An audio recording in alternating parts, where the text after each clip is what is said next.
നമസ്കാരം. നമ്മളിന്ന് നോക്കാൻ പോകുന്നത് നിങ്ങളുടെ വ്യക്തി നിങ്ങളെ ചതിച്ചോ? നമുക്ക് യൂണിവേഴ്സിനോട് ചോദിക്കാം. ബോട്ടം വന്നിരിക്കുന്നത് 5 ഓഫ് പെൻറ്റക്കിൾസ് ആണ്. 7 of cups, 7 of wants, 2 of pentacles. ഇതാണ് നമുക്ക് കിട്ടിയിരിക്കുന്ന spread. 7 of cups and 7 of wants ഒരുമിച്ച് വന്നാൽ എന്തോ ഒന്ന് ഒളിച്ചിരിപ്പുണ്ട് എന്ന് പറയുന്നു, അല്ലെങ്കിൽ യാഥാർത്ഥ്യം നിങ്ങളോട് പൂർണ്ണമായി പറഞ്ഞിട്ടില്ല എന്നാണ്. 7 ഓഫ് കപ്സ് ഭ്രമം, മറച്ചു വെച്ച കാര്യങ്ങൾ, നിന്നോട് പറയാത്ത സ്വപ്നങ്ങൾ എന്നിവയാണ് കാണിക്കുന്നത്. 7 ഓഫ് വാണ്ട്സ് ആ വ്യക്തി ഇപ്പോൾ ഈ കാര്യങ്ങൾ പുറത്തറിയിക്കാതിരിക്കാൻ ശ്രമിക്കുകയാണ്. തെറ്റ് മറച്ചു പിടിക്കാനോ നിങ്ങളുടെ സംശയങ്ങളെ ഡിഫെൻസ് ചെയ്യാനോ ശ്രമിക്കുന്നു. അവർക്ക് ഉള്ളിൽ കുറ്റബോധവും പേടിയുമുണ്ട്, പക്ഷേ പുറമേ ഞാൻ ശരിയാണെന്ന് കാണിക്കുന്നു. 2 ഓഫ് പെൻറ്റക്കിൾസ് കാർഡ്. അവർ 2 കാര്യങ്ങൾ അല്ലെങ്കിൽ 2 വ്യക്തികൾ, ചിലപ്പോൾ അത് ജോലി, കുടുംബം ഒരേ സമയം ബാലൻസ് ചെയ്യുന്നു എന്നാണ് കാണിക്കുന്നത്. ഈ കാർഡ് ജഗ്ലിംഗ് കാർഡാണ്.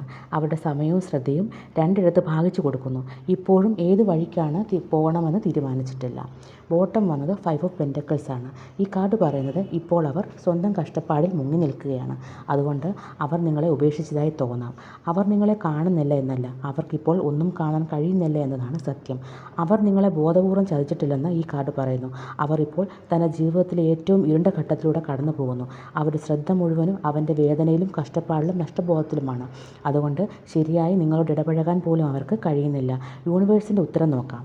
അവർ നിങ്ങളെ ചതിച്ചിട്ടോ മറന്നിട്ടോ ഇല്ല, പക്ഷേ അവർക്ക് നിന്നെ ശരിയായി സ്നേഹിക്കാനോ തിരിച്ചു വരാനോ ഉള്ള മാനസിക സാമ്പത്തിക സ്ഥിതിയില്ല. അതുകൊണ്ടാണ് അവരുടെ ഇപ്പോഴത്തെ നിശബ്ദത.